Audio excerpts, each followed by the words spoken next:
Right now, though, on your TV and your Feel Good Breakfast show, we are heading over to some parenting, and our parenting expert, Nikki Bush, joins us in studio this morning to share some tips on how parents can teach their children to become better problem solvers.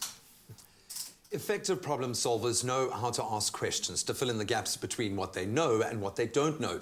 They don't give up and they know how to think. Well, this morning we talked to our creative parenting expert, Nikki Bush, about how to help our children become great problem solvers and hopefully become great problem solvers ourselves through that process.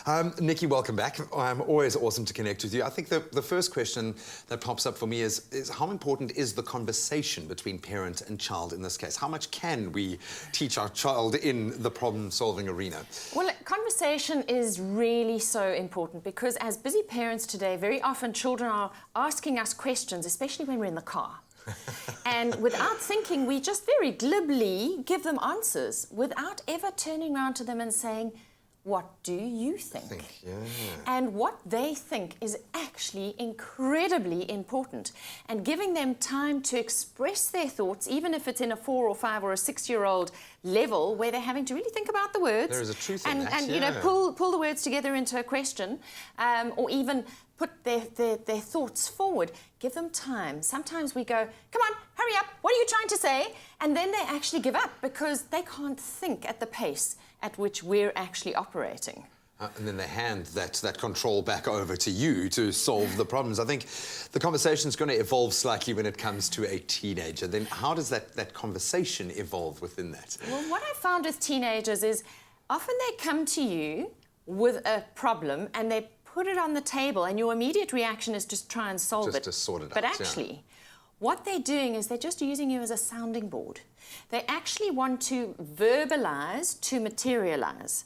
If they can say it out loud, if they can harness those thoughts, then they can start thinking of a solution. So once again, give them a little bit of space to bounce ideas off you before actually volunteering your advice. Because sometimes they can come up with that solution by themselves, and that's actually what you want.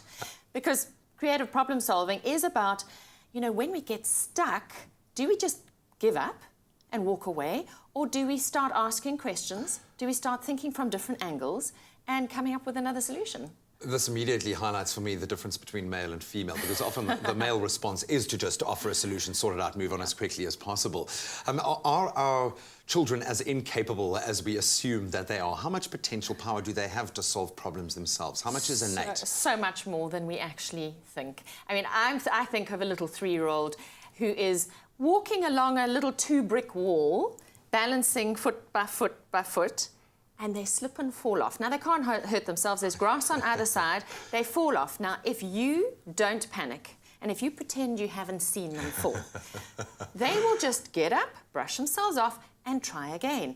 The minute you turn around and go, oh, shame, are you okay? Right? They play useless, they cry, and they don't get back on that wall and try again.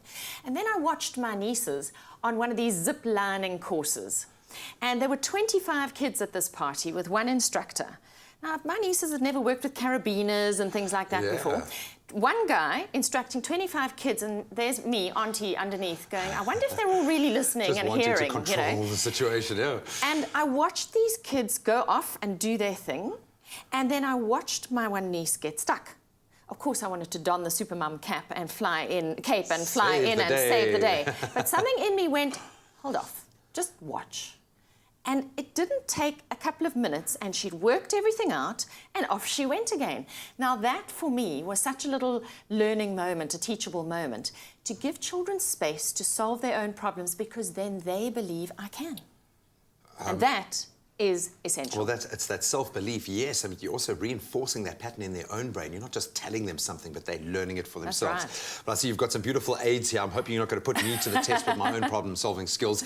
But in our next segment, we'll delve a little bit more into that and how we can aid in that creative process and in teaching our children, or allowing them the space to teach themselves how to solve problems. Awesome having Nikki Bush in studio.